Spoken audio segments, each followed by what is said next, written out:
So, today guys, magluluto tayo ng ginataang hipon. Hindi, ginataang kalabasa na may hipon. Dried hipon. So, nag-crave tayo ngayon. Tapos, ang aking milk pala, medyo tumigas na kasi tagal na sa taguan. Pero okay naman sa sopa. Minimilk naman siya. Tapos, syempre, mayroon tayong clams. Yung clams na yan guys, nanggaling yan sa tabing dagat. So, kapag low tide, pupunta kami doon ng anak ko. Tapos, nangunguha kami ng mga clams. Tapos parang ako lang ata kumukuha ng clams dito sa amin.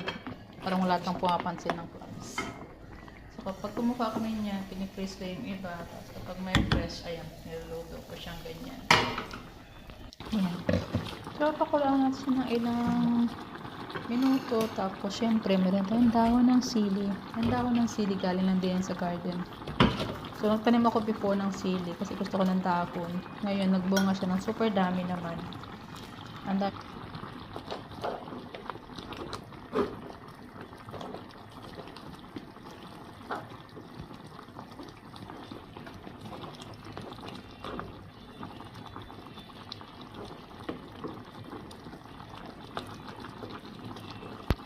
Ready na yan, ready.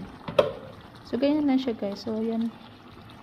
Naluan natin ng dahon ng sili galing sa garden. So, ready to eat na ating kinataang kalabasa na may hibi at clams.